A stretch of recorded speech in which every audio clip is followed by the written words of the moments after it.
I used to think that God was watching me the way a security camera watches a building, always recording, always judging, always keeping track of every mistake, every wrong thought, every moment I fell short of being the perfect Muslim woman I was supposed to be.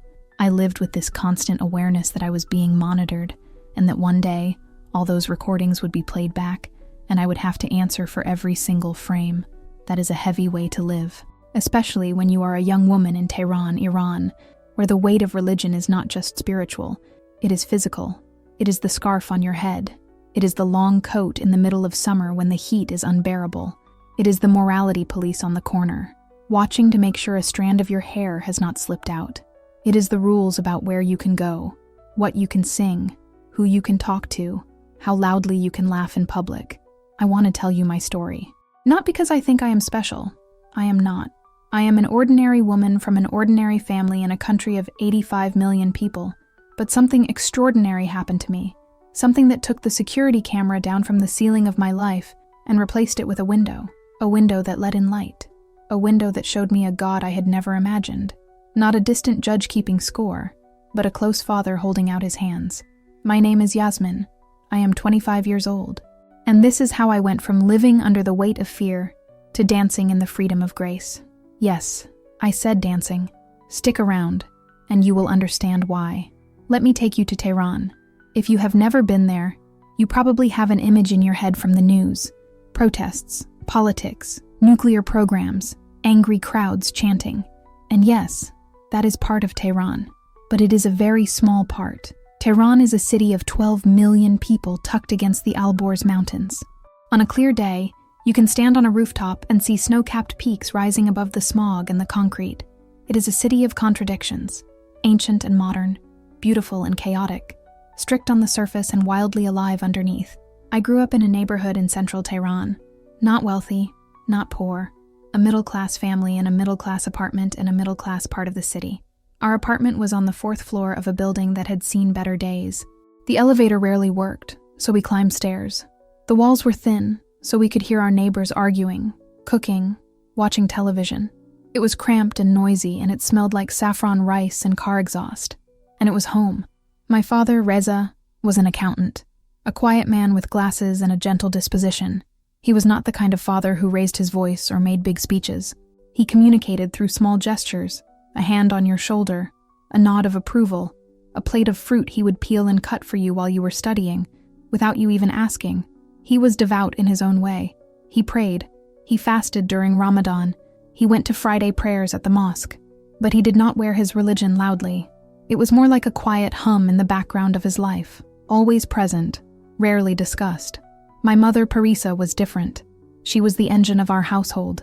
Loud, warm, opinionated, always moving. She ran a small tailoring business from our apartment. Women from the neighborhood would bring her fabric, and she would turn it into dresses, coats, curtains, anything. The sewing machine was the heartbeat of our home. It ran from morning to evening, a rhythmic mechanical pulse that I associate with safety and normalcy. My mother was more visibly religious than my father. She prayed with intensity. She participated in religious gatherings, Rosa, we call them in Iran, where women gather to mourn the martyrdom of Imam Hussein and other holy figures in Shia Islam. She cried during these gatherings, genuine tears of grief and devotion, and I always admired her passion even when I did not fully understand it. I have one brother, Amir, 2 years older than me. Amir and I were close growing up. He was protective but not controlling. He walked me to school. He helped me with math homework. He shared his music with me, secretly, on a hidden phone, because a lot of the music we liked was technically illegal in Iran. Western pop songs, Iranian underground hip-hop, love ballads that the government considered immoral. We would listen together with one earbud each, sitting on the floor of his room with the door closed, feeling like rebels for the simple act of listening to a song. That is something people outside Iran often do not understand. In Iran, rebellion is not always dramatic. Sometimes rebellion is a strand of hair peeking out from under your hijab. Sometimes rebellion is red nail polish hidden under your sleeves. Sometimes rebellion is a song played at low volume behind a closed door. When a government controls every aspect of your outward life, even the smallest act of personal expression becomes an act of defiance. I was a good girl. That is the phrase everyone used to describe me. Yasmin is a good girl. She studies hard. She obeys her parents. She wears her hijab properly. She does not cause trouble. And it was true. I was good. I followed the rules. I did not rebel. Not outwardly, at least. I went to school, got good grades, helped my mother with the tailoring, prayed when I was supposed to pray, fasted when I was supposed to fast. But inside, something was always restless. I could not have described it to you when I was young. I did not have the words. It was a feeling, a low-frequency hum of dissatisfaction that I could never quite locate. Everything looked right on the outside. I had a family that loved me. I had a religion that was supposed to give me meaning. I had a life that, by the standards of my neighborhood, was perfectly fine. But I was not satisfied. There was a hunger in me that prayers did not feed, a thirst that fasting did not quench, a loneliness that community did not cure. I felt like I was standing in a room full of furniture, and something essential was missing, but I could not figure out what it was.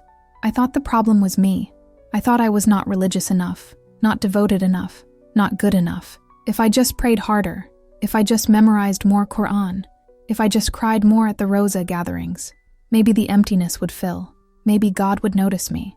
Maybe the security camera would catch me doing something right for once, and a warm light would come on, and I would finally feel seen.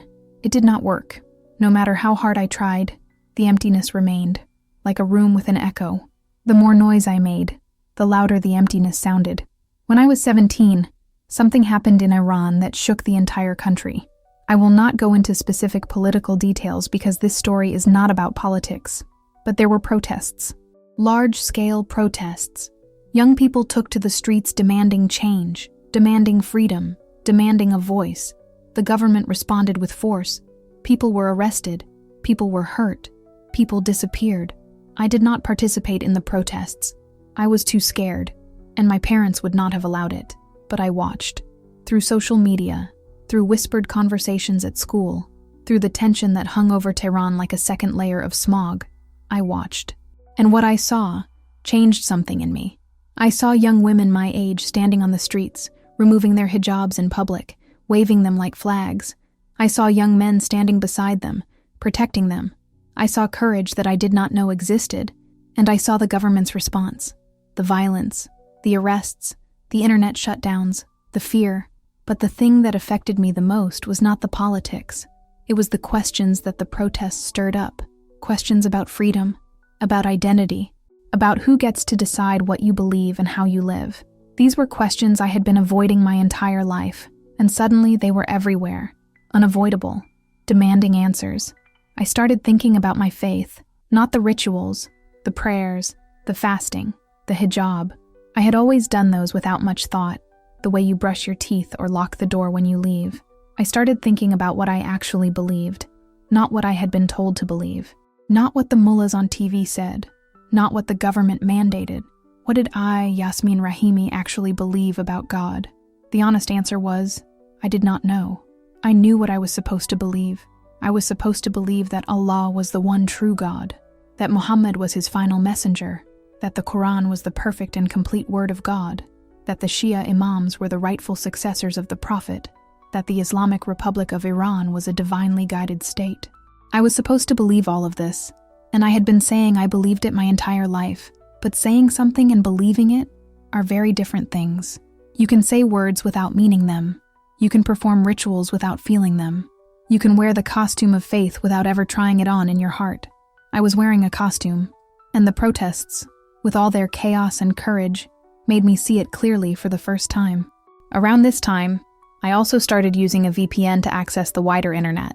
In Iran, the government blocks many websites and social media platforms, but almost everyone under 30 uses a VPN to get around the blocks. It is so common that it is almost not even considered rebellious. It is just a normal part of life. With the VPN, I could access YouTube, Instagram, Twitter, everything. And I started watching things I had never watched before. Not political content. I was still too scared for that. But religious content. I watched debates between Muslim scholars and Christian scholars. I watched testimonies of people who had left Islam. I watched lectures by Christian pastors and teachers. I want to be clear about something. I was not looking for Christianity. I was not looking for any alternative to Islam. I was just looking, searching scrolling through the vast ocean of the internet the way a hungry person walks through a market, not sure what they want to eat, but knowing they are starving. And one evening, alone in my room with my earbuds in and my phone hidden under a pillow in case anyone walked in, I found a video that stopped me in my tracks. It was a testimony. A woman from Iran, I will not say her name to protect her, who had converted from Islam to Christianity. She was about 30, with a warm face and soft voice, and she was sitting in a simple room talking to the camera. She spoke in Farsi, my language, and she told her story, how she had grown up Muslim, how she had felt the same emptiness I felt, how she had found a Bible online and started reading it, how she had encountered Jesus, how her life had changed. But the part that got me, the part that made me pause the video and sit completely still, barely breathing, was when she described what it felt like to pray to Jesus for the first time. She said, "For the first time in my life, I felt like God was not watching me from far away. I felt like he was sitting right next to me, like he knew my name, like he cared about my pain, like he was not keeping score. He was just loving me." I replayed that part 3 times. Each time, something inside me cracked a little more, because she was describing the exact thing I had been looking for my entire life. A God who was not watching from far away. A God who was sitting right next to me. A God who was not keeping score. That night, I could not sleep. I lay in my bed in the dark, staring at the ceiling, listening to the distant hum of Tehran traffic, and I thought about that woman's words. And for the first time, very cautiously, like a person touching a flame to see if it is real, I thought, what if it is true? What if there is a God like that? What if everything I have been taught about God is incomplete? What if there is more? I want to tell you how I found the Bible, because in Iran it is not like you can walk into a bookstore and buy one. The Bible is not technically illegal in Iran. You will not be arrested for owning one, but it is heavily restricted. You cannot distribute it. You cannot sell it openly. You cannot use it to evangelize. And if you are a Muslim who is found reading a Bible, it will raise serious questions. Not from the law necessarily, but from your family, your community, your neighbors. In a society where religion and social life are deeply intertwined, reading the wrong book is a social crime even if it is not a legal one. So I found it the same way I found everything else. Online. I downloaded a Farsi translation of the New Testament onto my phone. I created a folder buried inside 3 other folders, disguised with a boring name like Math Notes 2019, and I put the file there. Then I started reading. I began with the Gospel of Luke. I do not remember why I chose Luke. Maybe it was the first one listed in the app I downloaded. Maybe something guided my finger to tap on it. I do not know. But Luke was where I started, and I am grateful for that, because Luke is a storyteller. His gospel reads like a beautiful narrative, full of detail and emotion and humanity. It was different from the Quran, which I had read many times. The Quran is poetic, powerful, and authoritative, but it does not read like a story. It reads like a declaration. Luke reads like a story being told by someone who was there, who saw it, who wants you to see it too. The first thing that struck me was the birth narrative, the angel appearing to Mary. Maryam, we call her in Islam, and she is highly revered. But in Luke's account, there was something different. The angel said to Mary, "Do not be afraid, for you have found favor with God." Found favor. Not earned favor. Not deserved favor. Found it. Like grace was a treasure hidden in a field, and Mary had stumbled upon it. She did not have to be perfect to receive it. She just had to be open. That distinction between earning and finding hit me deeply. In my Islamic upbringing, everything was about earning. You earned God's favor through prayer, through fasting, through obedience, through covering yourself properly, through being a good Muslim. It was a ledger system. Good deeds on one side, bad deeds on the other, and you hoped that when the final accounting was done, the good side was heavier.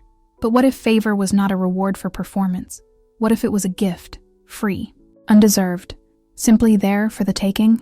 I kept reading. I read about Jesus as a boy in the temple, amazing the teachers with his wisdom. I read about his baptism, where a voice from heaven said, "This is my beloved Son, in whom I am well pleased." Beloved Son. Those words fascinated me and terrified me simultaneously. In Islam, saying that God has a son is the worst possible blasphemy. But in Luke's account, it was not blasphemy, it was tenderness. a father expressing love for his child. It was familial. It was warm. It was everything my understanding of God was not. I read the parables, the Good Samaritan, the prodigal son, the lost sheep. Each one was like a small explosion in my mind, blowing away assumptions I did not even know I had. The prodigal son hit me the hardest. You probably know the story. A young man demands his inheritance from his father, leaves home, wastes everything on wild living, ends up destitute and desperate, and finally decides to go home and beg his father to take him back as a servant. But here's the part that broke me. The father does not wait for the son to arrive. The father sees him from a long way off, which means the father had been watching the road, waiting, hoping, and the father runs to him, runs. In Middle Eastern culture, a dignified older man does not run. It is considered shameful, undignified. But this father does not care about dignity. He runs to his son, throws his arms around him, kisses him, and before the son can even finish his rehearsed apology, the father calls for a celebration. Bring the best robe, put a ring on his finger, kill the fatted calf. My son was dead and is alive again. He was lost and is found. I was crying by the time I finished reading that parable.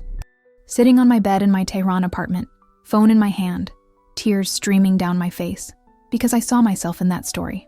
I was the one who had been far from home. Not physically. I was sitting in my parents' apartment, but spiritually. I had been far from God my entire life, performing rituals, wearing costumes, saying the right words, but never truly close, never truly known, never truly loved. And here was this story telling me that God was not sitting on a throne, waiting for me to crawl back and earn my way into his presence. He was standing on the road, watching for me, ready to run toward me the moment I turned around. That image of God running toward me became the anchor of my entire faith journey. Everything else I would learn, every theological concept, every doctrinal point, every historical argument, all of it was secondary to that one image. God runs toward me, not away from me, not against me, toward me. For the next year, I read the New Testament in secret, cover to cover, twice, and then I went back and read certain parts a third and fourth time. I could not get enough. It was like discovering a language I had always known but never heard spoken. Every page felt simultaneously new and familiar, like remembering something I had forgotten a long time ago. I read the Gospel of John and encountered the most stunning claims about Jesus. In the beginning was the Word, and the Word was with God, and the Word was God. I read it slowly, letting each phrase sink in. The Word was God, not a prophet, not a messenger, not a good man. God, in human form, walking among us, touching lepers and forgiving sinners and weeping at the grave of a friend. I read about the woman at the well, another story that felt like it was written for me. A Samaritan woman, an outsider, someone the religious establishment looked down on. She goes to draw water, and Jesus is sitting there waiting for her. Not by coincidence. Deliberately, he chose to be there. He chose to meet her, and he talked to her like she mattered. He told her things about herself that only God could know, and she was not ashamed. She was amazed. She ran back to her village and told everyone, "Come, see a man who told me everything I ever did." Could this be the Messiah? I thought about myself. A young woman in Tehran, hiding a Bible on her phone, surrounded by a religion and a government that told her she was not allowed to seek, not allowed to question, not allowed to find anything outside the approved boundaries.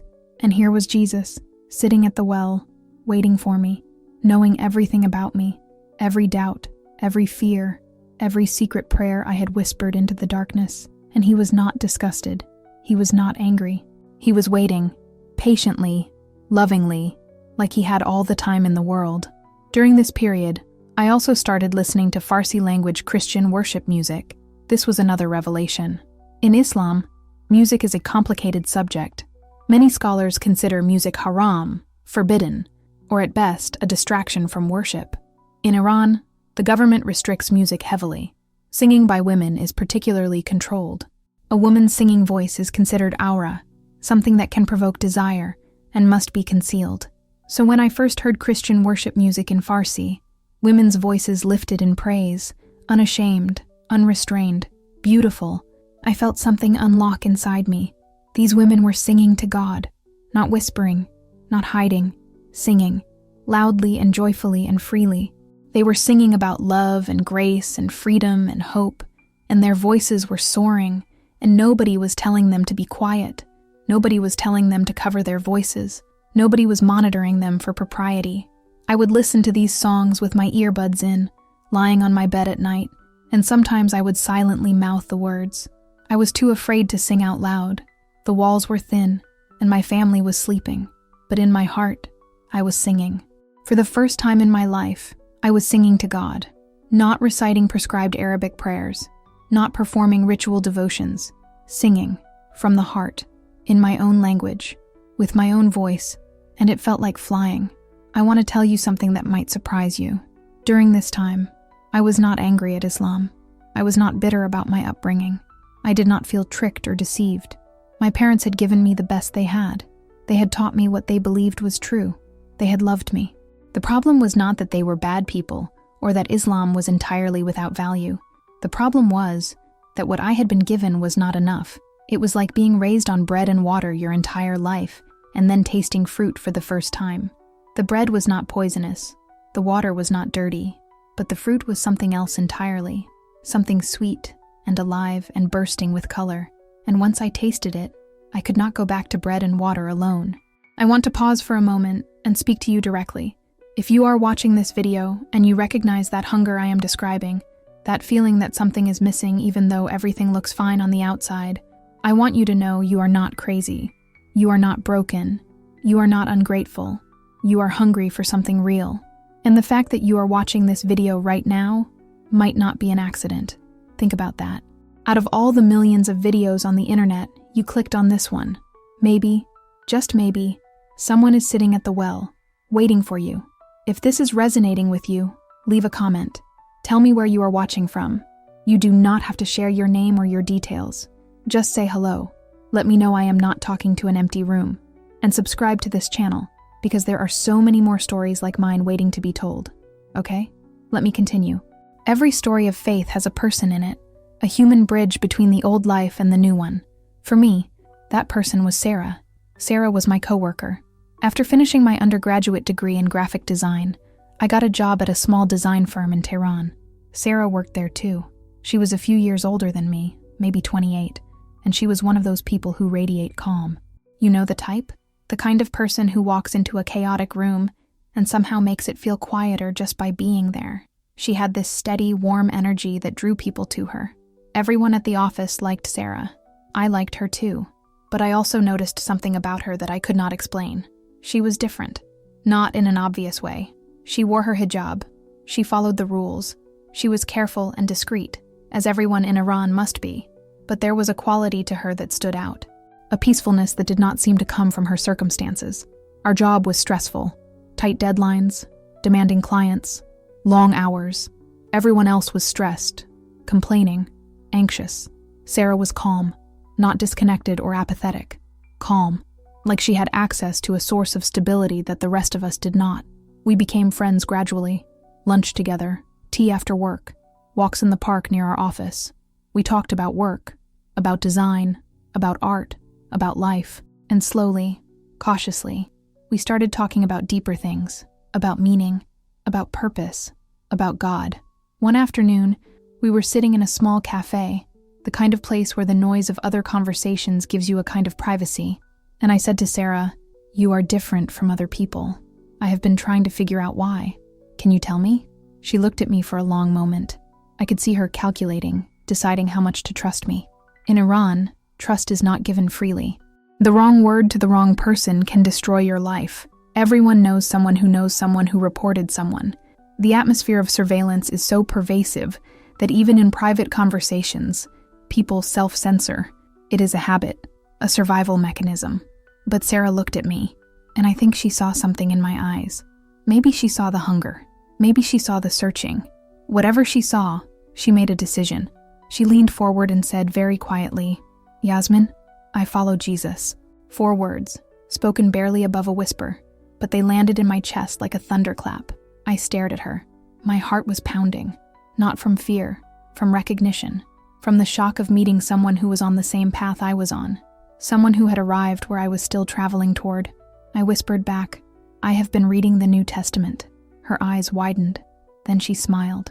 It was the most beautiful smile I have ever seen, not because of how it looked, but because of what it meant.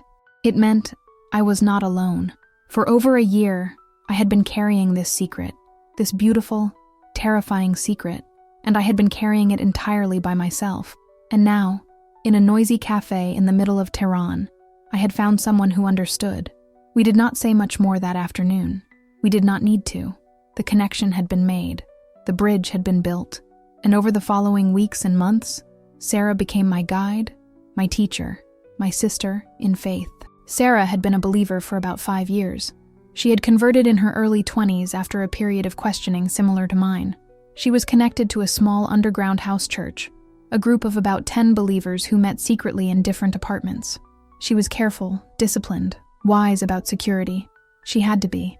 In Iran, converting from Islam to Christianity is technically apostasy, which can carry severe legal consequences.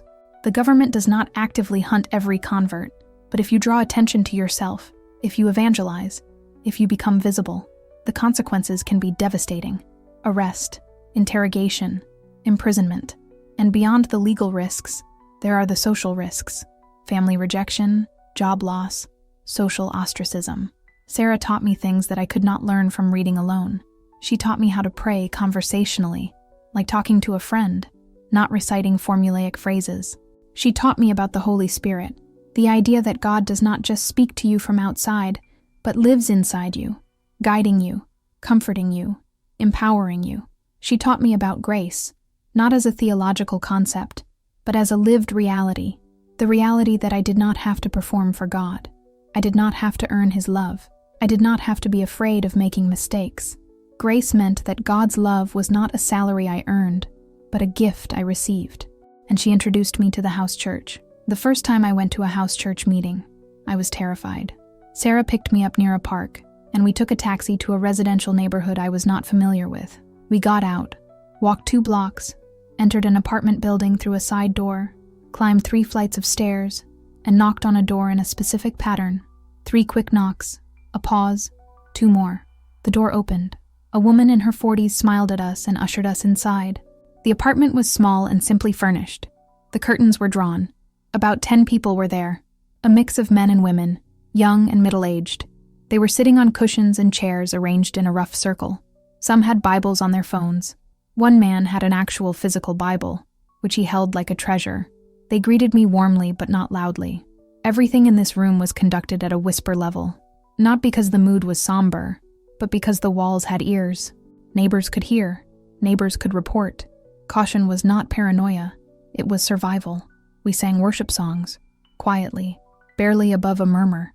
But the beauty of it, I cannot describe the beauty of it. 10 voices, barely audible, singing about the love of Jesus in Farsi, in a hidden room in Tehran. It was the most intimate worship I had ever experienced. Not because of the music or the production. There was no music, no instruments, nothing but voices and breath. It was intimate because it was costly. Every person in that room was risking something by being there. Their freedom, their safety, their families. And they were there anyway, because the one they were singing to was worth the risk. After the singing, someone read from the Bible. Then we discussed it. Not like a lecture, where one person talks and everyone listens. Like a conversation. People shared what the passage meant to them. People asked questions. People connected the scripture to their daily lives, to the challenges of living as a secret believer in an Islamic republic, to the fear and the joy and the strange dual existence they all navigated. Then we prayed, and this is where I broke. Someone asked if there were any new believers in the group, and Sarah gently said, "Yasmin is exploring. She has been reading the New Testament for over a year." Everyone turned to look at me, and I expected judgment or evaluation or theological testing. What I got was love, pure, unfiltered, unrestrained love. A woman across the circle came over, sat next to me, took my hand and said, "Welcome, dear one. You are home." Then they prayed for me, all of them, hands on my shoulders, on my hands, on my head, soft voices in Farsi, speaking to God on my behalf, asking Him to comfort me, to guide me, to fill the hunger in my heart, to reveal Himself to me in ways I could not imagine. I wept, not silently. I wept openly, loudly.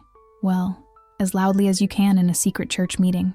And for the first time in my life, I I did not feel embarrassed about my tears, because everyone in that room had cried the same tears. They understood. They had all stood where I was standing. They had all felt the crack form in the wall of their old beliefs. They had all tasted the fruit and known they could never go back to bread alone. When the prayer ended, I felt something I can only describe as clean, like someone had taken a cloth and wiped the inside of my soul.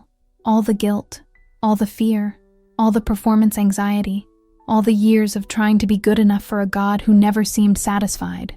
It was gone, not pushed down or suppressed. Gone, replaced by a warmth that radiated from the center of my being outward, like the sun was inside me. I knew in that moment that I was a follower of Jesus. I did not need anyone to confirm it. I did not need a formal conversion or a certificate or a ceremony. I knew it the way you know your own name.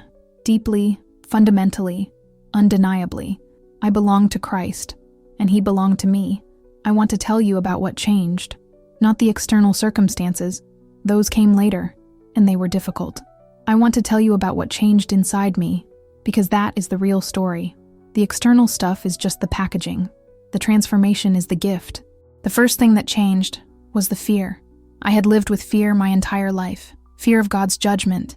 Fear of not being good enough. Fear of the morality police. Fear of saying the wrong thing. Fear of being found out. Fear was the air I breathed. It was so constant, so pervasive, that I did not even recognize it as fear anymore. It was just life. Like a fish does not notice water, I did not notice fear. After I gave my life to Jesus, the fear began to dissolve. Not overnight. Not all at once, but steadily, like ice melting in sunlight. I would wake up in the morning and notice that the first thought in my head was not anxiety. It was gratitude. I would walk down the street and notice that I was not clenching my jaw, not tensing my shoulders, not scanning for threats. I was relaxed. I was breathing. I was, for the first time, simply existing without bracing for impact. This did not mean I had nothing to fear. I had plenty to fear. I was a secret Christian in Iran. The risks were real, but the fear had changed from a controlling master to a background noise. It was still there, but it no longer owned me, because I had discovered something stronger than fear. Love. The Bible says, "Perfect love drives out fear." I experienced this literally. The more I understood God's love for me, not as a concept but as a reality, a daily moment-by-moment experience, the less power fear had over me. It was like turning up the volume on a song until you can no longer hear the traffic outside. The love was louder than the fear.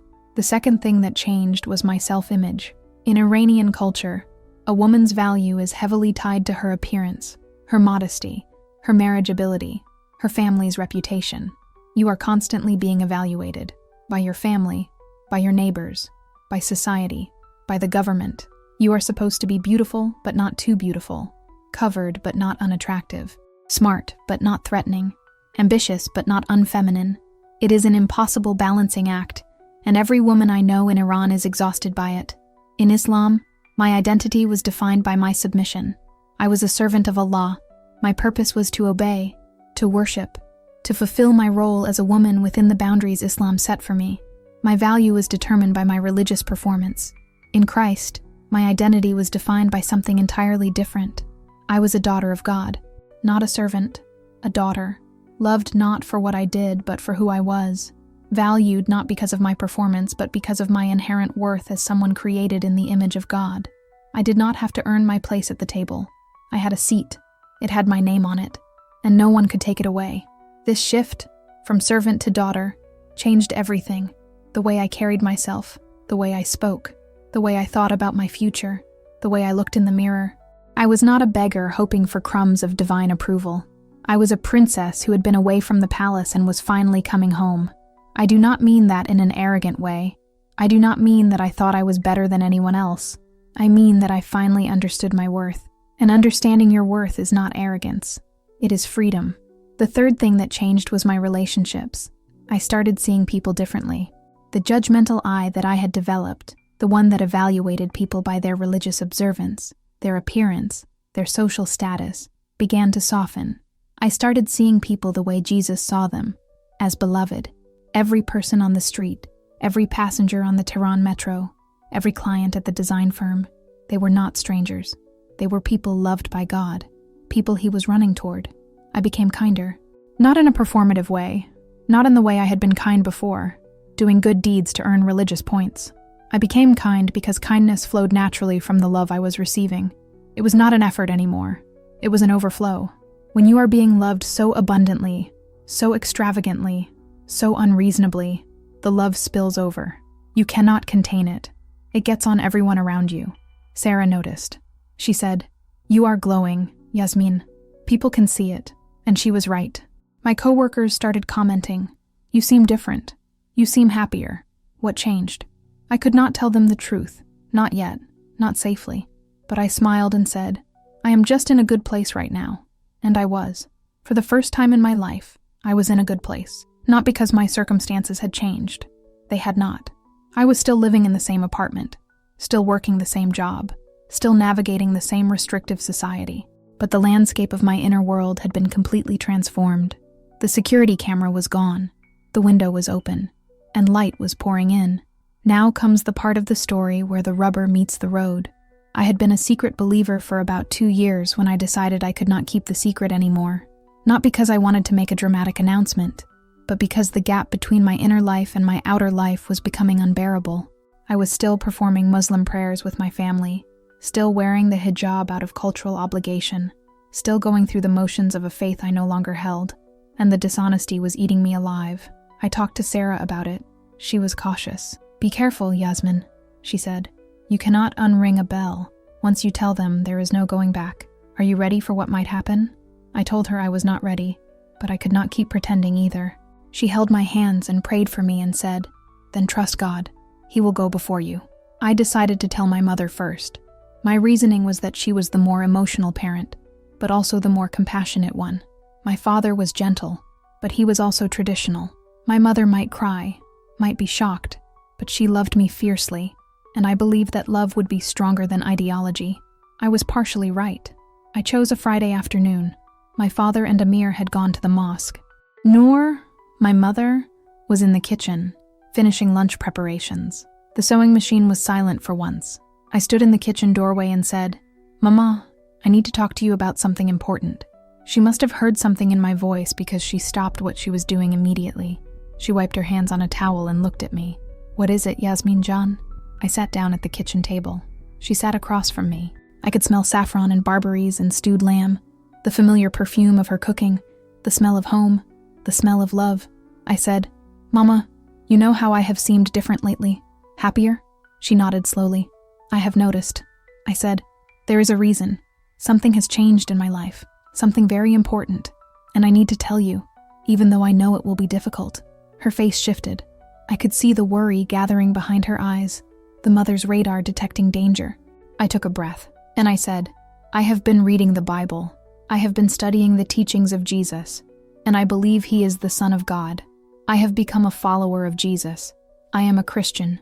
My mother's face went through several expressions in the span of about 5 seconds.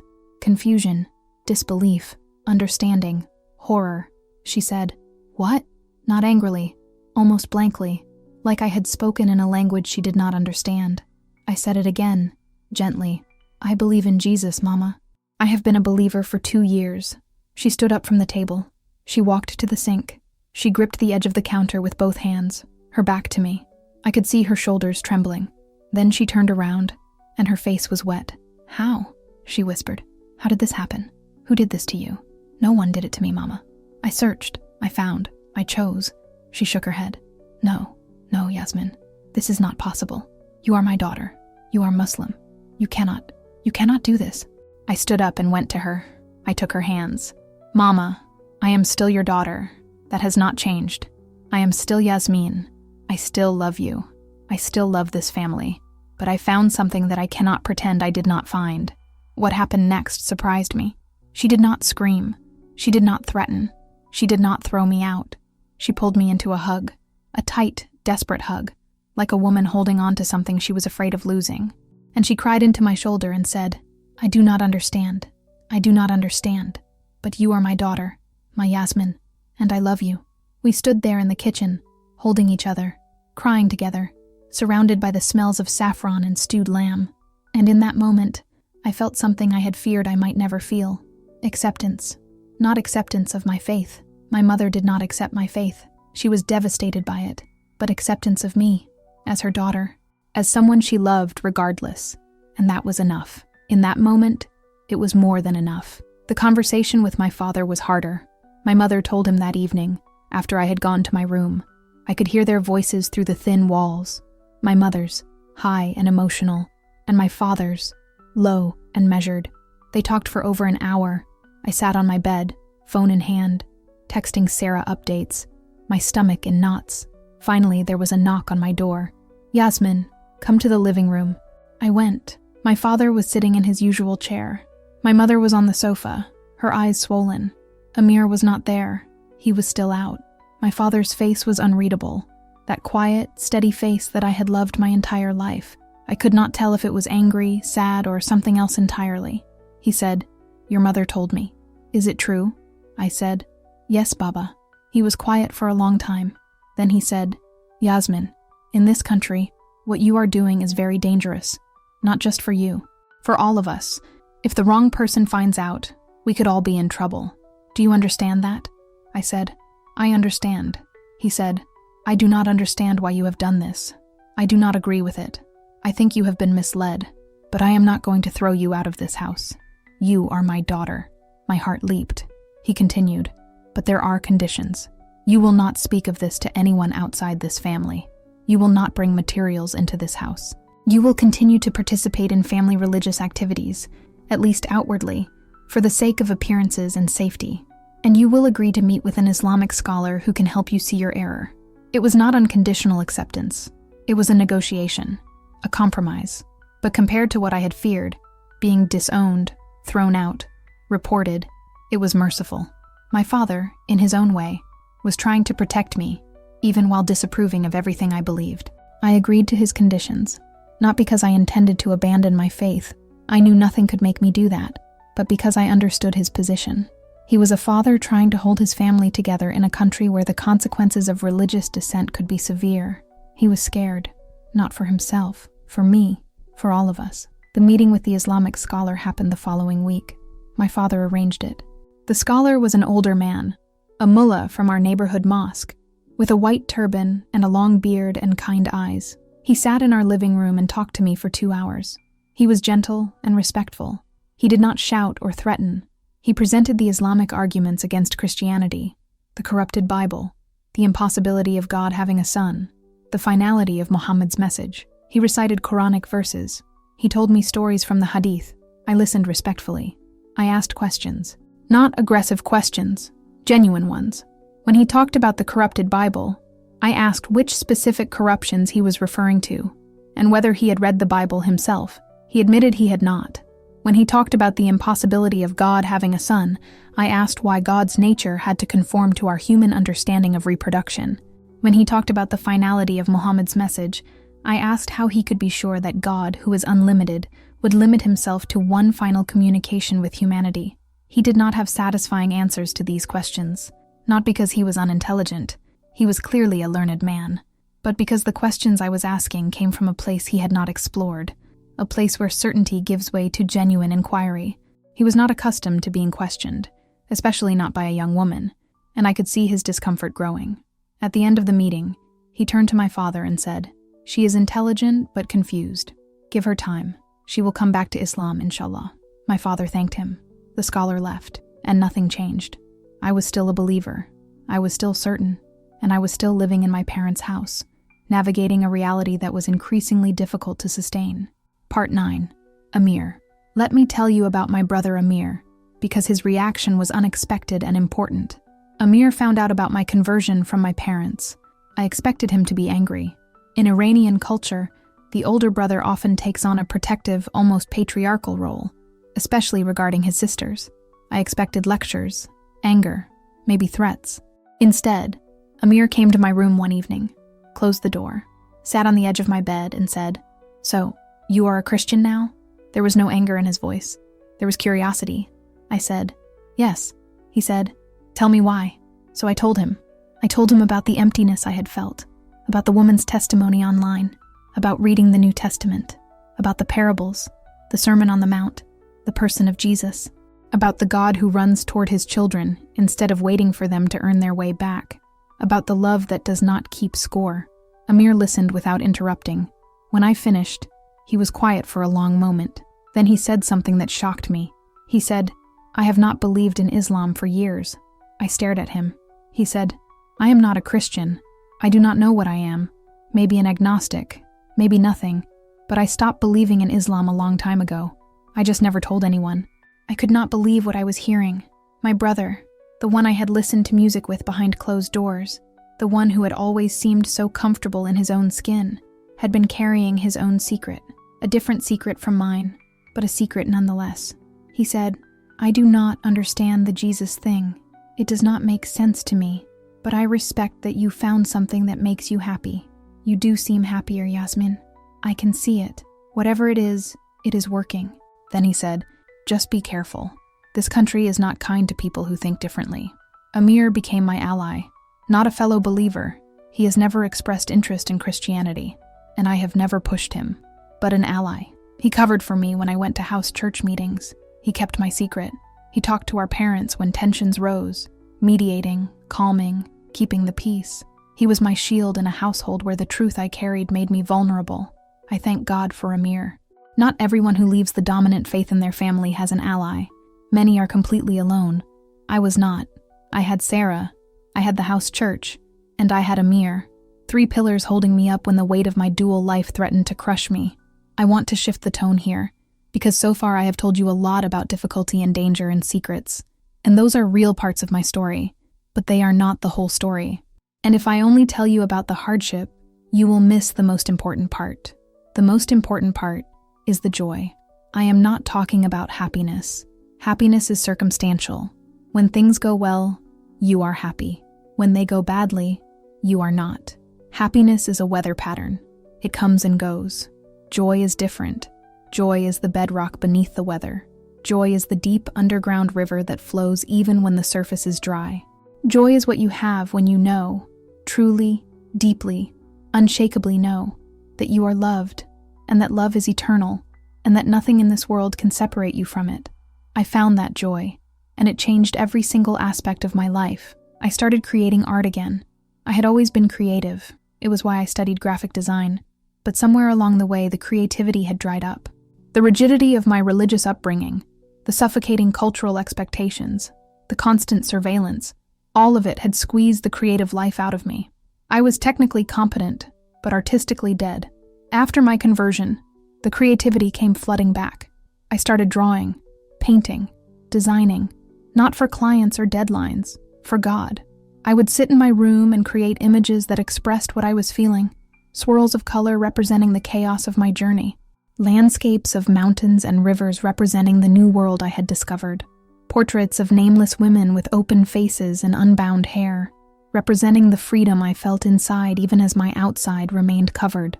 I did not share this art with anyone except Sarah and the house church. It was too personal, too revealing, but the act of creating it was healing. It was worship. It was my way of singing to God when I could not actually sing out loud. I started journaling, pages and pages, every night, pouring out my thoughts, my prayers, my questions, my gratitude. I wrote to God the way you write to a dear friend, honestly, casually, without filter. Dear God, today was hard. Baba looked at me with that sad expression again, and it broke my heart. But I know you are here. I felt you on the bus this morning, when the sunlight came through the window, and I thought of that verse about the light shining in the darkness. Thank you for being my light. I love you. Good night. Those journals became my most precious possessions. More precious than my phone. More precious than my clothes. More precious than anything I owned. Because they were the record of my conversation with God. The proof that I was not alone. That every day, in the middle of Tehran, in the middle of an Islamic republic, in the middle of a society that denied the very thing I believed, God was with me, talking to me, listening to me, loving me. I want to tell you about a specific moment of joy that stands out in my memory. It happened about 6 months after I told my parents. It was a Friday. I had the day off work. My parents and Amir had gone to visit relatives. I was alone in the apartment, a rare and precious occurrence. And I did something I had never been able to do before. I sang, not silently, not mouthing the words. I sang, out loud, in my apartment, with the windows closed and the curtains drawn, but still, out loud. I pulled up a Farsi worship song on my phone, connected it to a small speaker, and I sang along. Full voice, my voice. It was imperfect. I am not a professional singer. My voice cracked on the high notes. I forgot some of the words. I was off-key in places, but I did not care. I was singing to Jesus, in my own home, in my own language, with my own voice, and it was the most liberated I had ever felt. I danced, too. I danced alone in my living room, barefoot on the carpet, spinning and swaying and lifting my hands. In Iran, women are not supposed to dance in front of men. Music and dance are tightly controlled. The idea of a woman dancing alone in her apartment to a Christian worship song would be considered scandalous on multiple levels, religiously, culturally, legally. But in that moment, I was free. Completely, totally, radiantly free. Not free from my circumstances. I was still in Tehran, still under the same restrictions, but free inside, free in the way that matters most, free in my soul. I thought of King David, who danced before the Lord with all his might. I thought of Miriam, who took a tambourine and led the women of Israel in dancing after they crossed the Red Sea.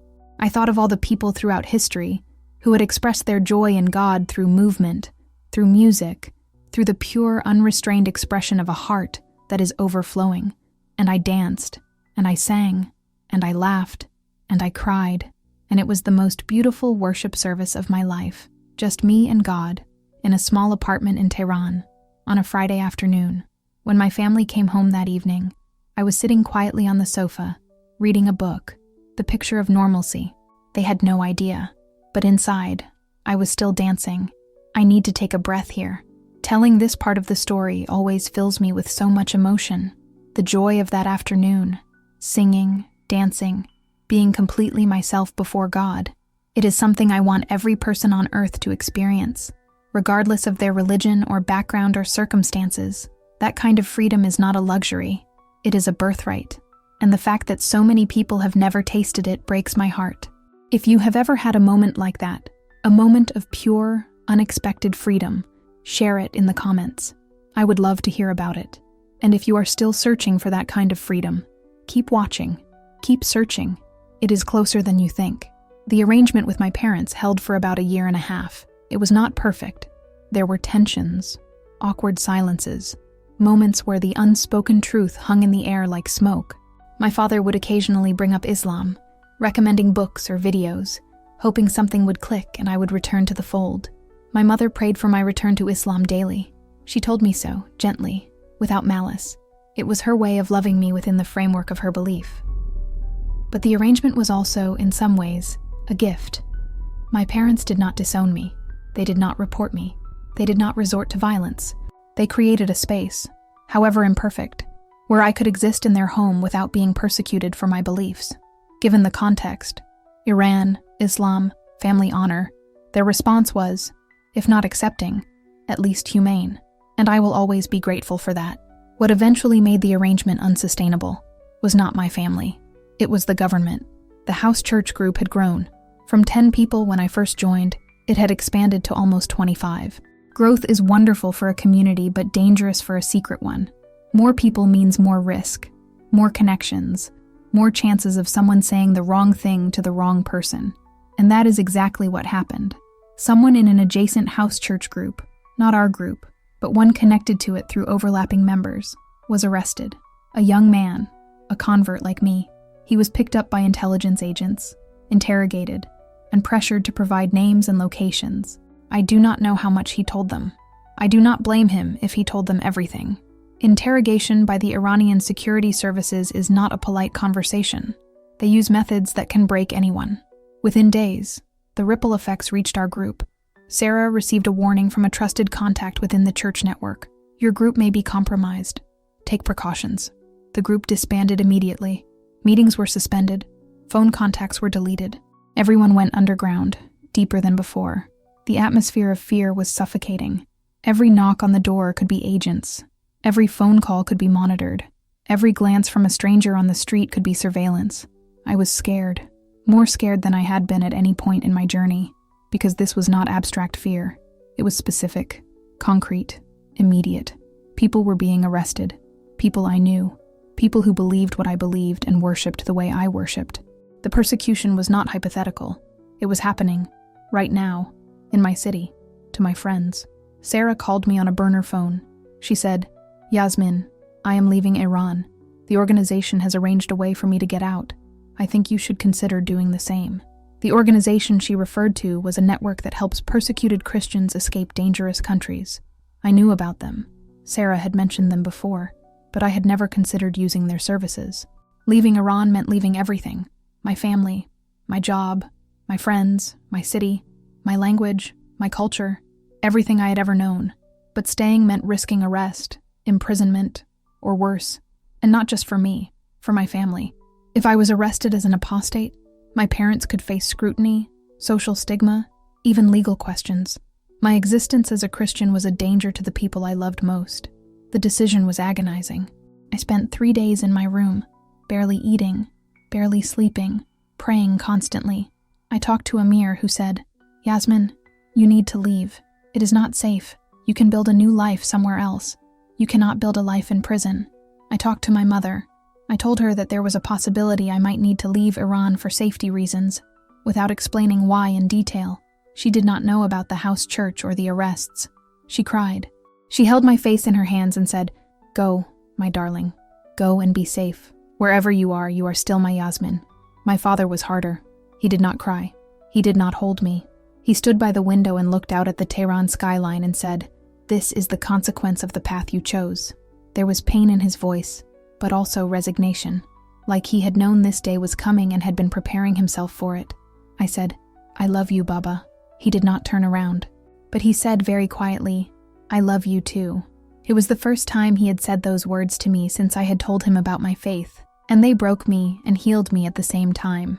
I will not describe the specifics of how I left Iran, for the protection of the people and organizations that made it possible. I will say that it involved multiple stages, careful planning, false documents, and the help of extraordinarily brave people who risked their lives to help persecuted Christians find safety. What I will describe is how it felt. It felt like dying and being born at the same time. I was leaving behind 24 years of life, every memory, every landmark, every smell and sound and taste that constituted my identity as an Iranian woman. I was walking away from the Alborz Mountains, from the chaos of Tehran traffic, from the smell of saffron rice, from the sound of my mother's sewing machine, from the feel of the worn carpet in our living room, from the view of the city lights from our apartment window at night, and I was walking toward the unknown. A new country, a new language, a new culture, a new life, alone, at 24 years old. On the last night before I left, I went up to the roof of our apartment building. It was late. Tehran was spread out below me, a sea of lights stretching to the mountains. The air was cool. I could hear distant traffic, distant music, distant life continuing as it always had. The city did not know I was leaving. The city would not miss me.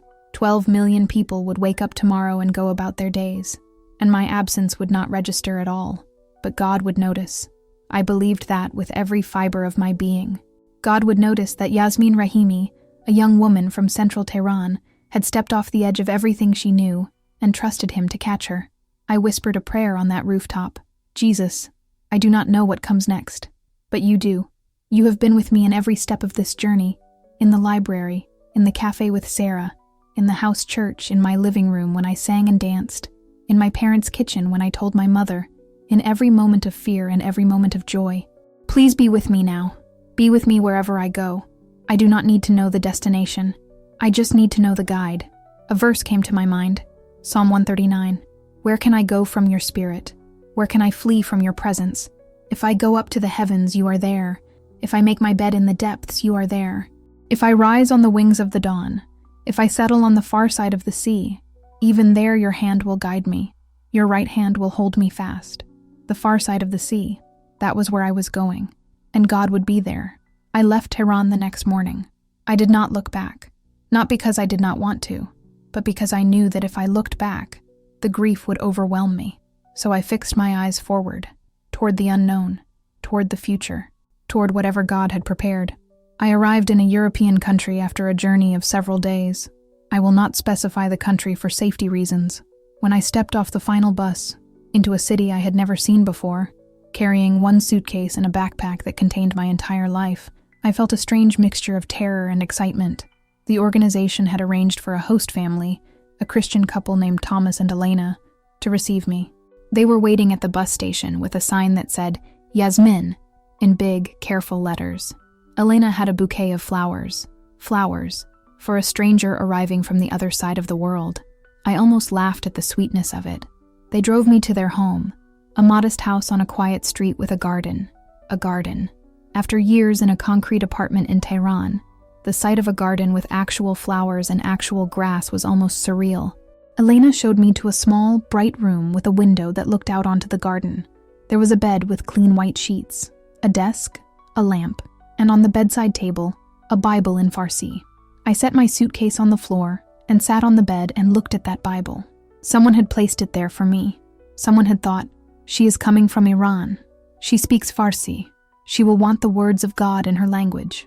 It was such a small detail, such a tiny act of thoughtfulness, and it undid me completely. I picked up the Bible and held it to my chest and I cried. Not tears of sadness, tears of arrival. The kind of tears you cry when you have been on a very long journey and you finally reach the place you were going. You are exhausted and overwhelmed and grateful and relieved all at once. And the only thing your body can do with all those emotions is cry. Elena came back with a cup of tea and found me sitting on the bed, crying, hugging a Bible. She set the tea down, sat next to me, put her arm around me and said, "You are safe now, Yasmin. You are home. Home. I was home. Not the home I was born in, not the home I grew up in, but a home nonetheless. A home built not on geography or blood, but on love and faith and the shared belief that God runs toward his children." The adjustment was hard. Everything I have already said about cultural adaptation applies here too. The language was foreign and difficult. The weather was cold. The food was different. The social norms were unfamiliar. I missed my family constantly. I missed Tehran. I missed the sounds and smells and chaos of my city. But there were also moments of pure wonder. The first time I walked into a church on Sunday morning, not a secret apartment, not a hidden room, but an actual church with stained glass windows and wooden pews, and an organ and a congregation singing at full volume. I stood in the doorway and could not move. It was overwhelming. The beauty of it, the openness of it, the freedom of it. People were singing, loudly, joyfully, without fear. Women and men together, old and young together.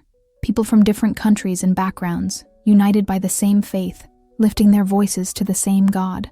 And no one was monitoring them. No one was keeping track. No one was watching through a security camera. They were just worshiping, freely, as God intended. I joined the singing, quietly at first, because old habits die hard, but then louder and louder, until I was singing at full voice, tears streaming down my face, my hands lifted in the air, my heart wide open. I was doing what I had only been able to do that one afternoon alone in my Tehran apartment, singing to God with my own voice, unrestrained, unafraid. After the service, a woman approached me. She was Iranian. She heard me singing and recognized the Farsi words I had been mixing with the local language. She said, "Welcome, sister." "How long have you been here?" I said. 3 weeks. She hugged me and said, "Welcome home. I have been here 4 years. I came from Isfahan. Let me take you to lunch and tell you everything you need to know." Her name was Mina. She became one of my closest friends. She introduced me to a community of Iranian Christians in the city. About 30 people, all converts, all with stories similar to mine.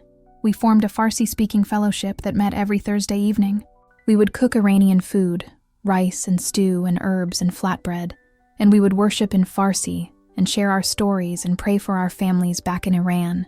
Those Thursday evenings became my sanctuary, the taste of home combined with the freedom of faith, saffron rice, and the gospel, pomegranate seeds and prayer. It was beautiful. It was healing. It was exactly what my soul needed. Over the next 2 years, I bloomed. That is the only word for it. Like a flower that had been kept in a dark room and was finally placed in sunlight, I bloomed. I learned the local language, slowly, painfully, with many mistakes and much frustration. But I learned, and with the language came access to a wider world. Books, conversations, friendships, opportunities. I found work as a graphic designer.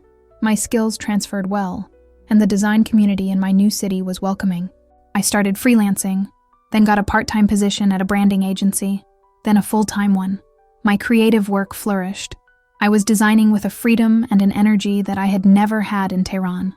The art I created was different now, brighter, bolder, more joyful.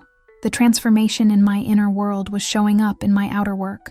I started sharing my story, not publicly, not yet, but with individuals, with people at church who asked about my background, with co-workers who were curious about Iran, with strangers in coffee shops who noticed my accent and asked where I was from.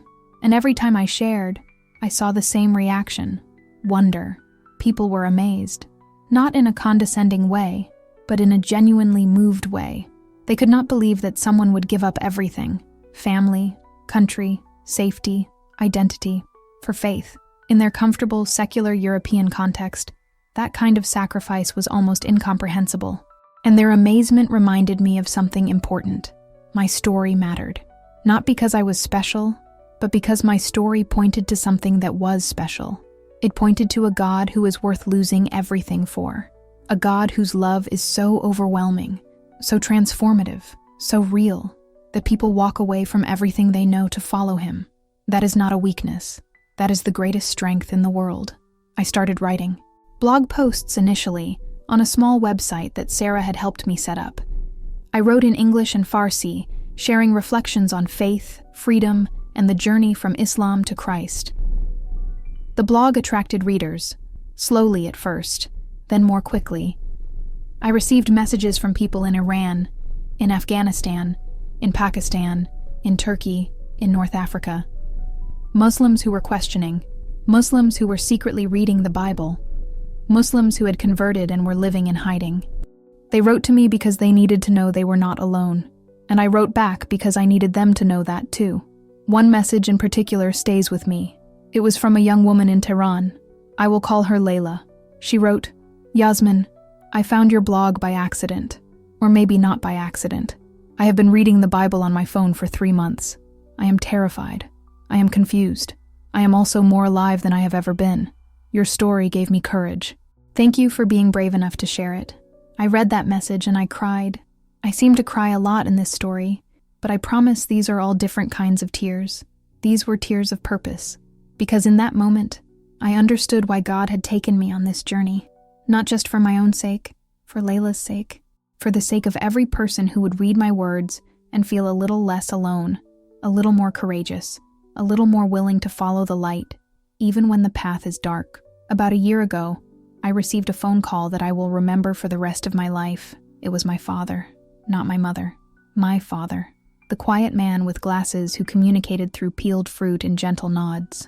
The man who had stood by the window and said, "This is the consequence of the path you chose." When I saw the unfamiliar number on my screen, I answered cautiously. When I heard his voice, Yasmin Jan, the Farsi term of endearment he used to use when I was small, I had to sit down because my legs went weak.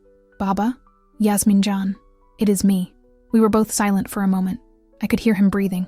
I could hear, in that breathing, years of distance and pain and unspoken words.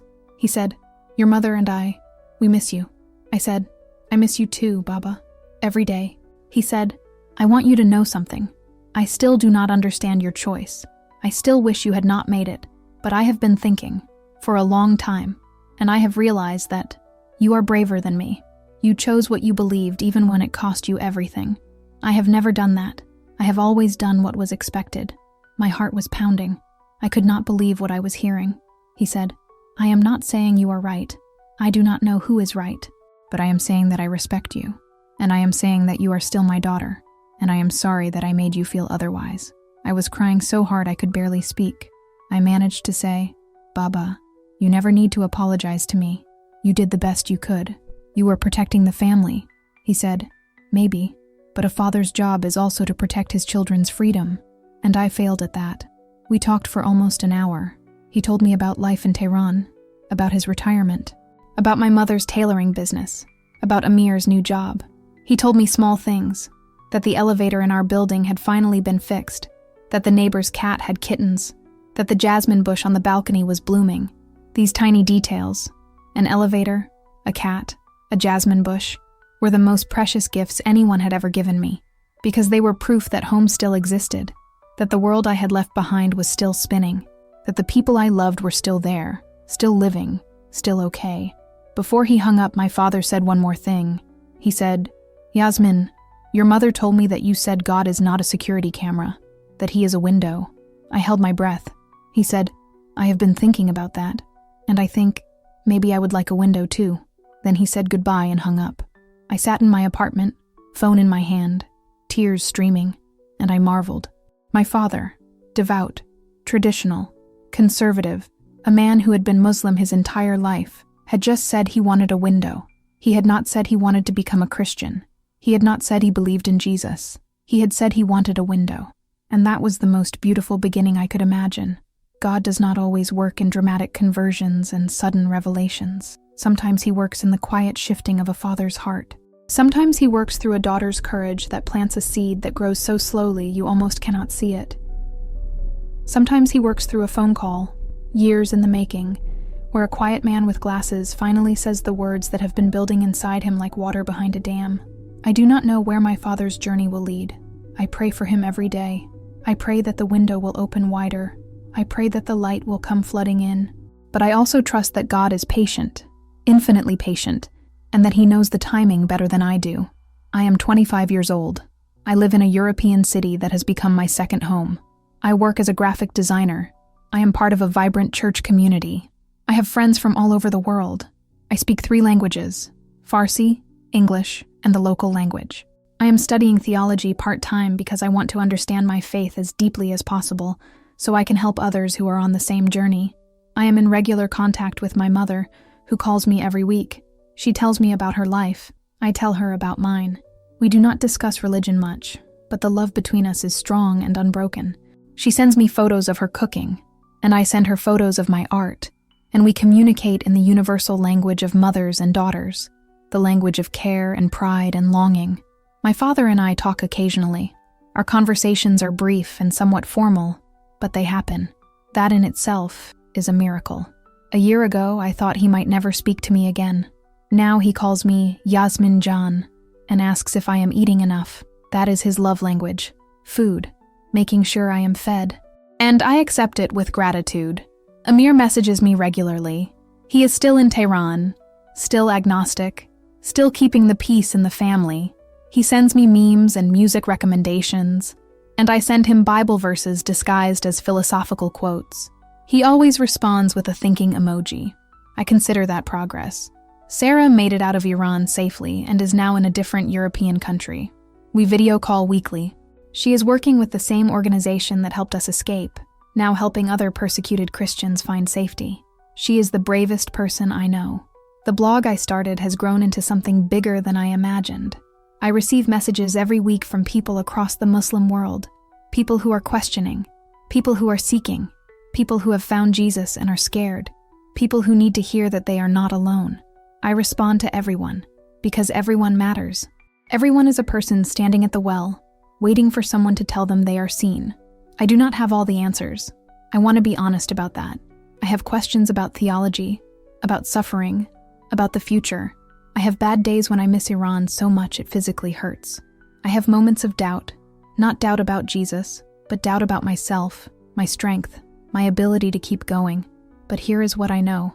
I know that I am loved. I know that I am free. I know that the God I serve is not a security camera. He is a father. He is a friend. He is a guide.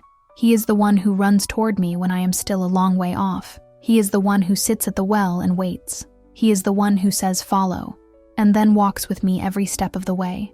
And I know that this journey, from Tehran to freedom, from fear to joy, from the weight of religion to the wings of grace, has been the most painful and the most beautiful experience of my life. I would not trade it for anything. Not for the safety of my old life, not for the comfort of belonging, not for the approval of my family, not for anything. Because what I found is worth more than everything I lost. Not in a calculating, transactional way, but in the way that dawn is worth more than darkness, in the way that freedom is worth more than captivity, in the way that love, real, unconditional, running toward you love, is worth more than the entire world. If you are watching this and you are Muslim, I want you to know that I am not your enemy. I was where you are. I prayed the prayers you pray. I fasted the fasts you fast. I loved the God you love, and I still do. I just discovered that God has a face, and that face is the face of Jesus. I am not asking you to agree with me. I am asking you to consider the possibility that there is more, that the hunger you might feel, the unexplained emptiness, the restless dissatisfaction, the sense that something is missing, is not a flaw in you. It is an invitation, a whisper from a God who is closer than you think, saying, "Come, there is a seat at the table with your name on it." If you are watching this and you are a secret believer, hiding your faith, performing prayers you no longer believe, wearing a mask every day, I want you to know that you are seen, not just by God, although that is the most important thing, but by people like me, by thousands and thousands of people across the world who have walked the same path, who have carried the same secret, who have cried the same tears. You are not alone. You have a family you have not met yet, and we are praying for you. If you are watching this and you are a Christian in a free country, someone who can walk into church on Sunday without fear, who can carry a Bible openly, who can say the name of Jesus in public without consequence, I want you to know how precious that freedom is. Do not take it for granted. Do not treat church like a chore. Do not let your faith become routine. Every Sunday you walk through those church doors, you are doing something that people like me risked our lives to do. Honor that. Treasure it. And pray for those who do not yet have it. And if you are watching this, and you do not believe in anything, no God, no religion, no spiritual reality, I respect you. I was not always a person of faith. I understand doubt. I understand skepticism. All I ask is that you remain open. Open to the possibility that the universe is stranger and more beautiful than we imagine. Open to the idea that love might be the fundamental force behind everything. Open to the whisper that might come, unexpectedly, in a quiet moment saying, "There is more." My name is Yasmin Rahimi. I am 25 years old. I was born in Tehran, Iran. I was raised Muslim. I am a follower of Jesus Christ. I was taught that God watches from a distance. I discovered that He runs toward me. I was told that my voice should be quiet. I learned that my voice was made to sing. I was told that women follow. I discovered that God invites women to lead, to speak, to create, to dance, to be fully and completely alive. I lost my country. I found my home. I lost the approval of my world. I gained the love of the universe. I was afraid. I am free. And on Friday afternoons, when I am alone in my apartment, I still dance. I put on worship music, and I spin and sway, and lift my hands and sing at the top of my lungs, because I know now that God is not watching me through a security camera. He is dancing with me. This is my story, and it is only the beginning. Thank you for spending this time with me. I know it was long. I know I asked a lot of you, but stories like these need space. They need time. They need a listener who is willing to sit and hear the whole thing, not just the highlights.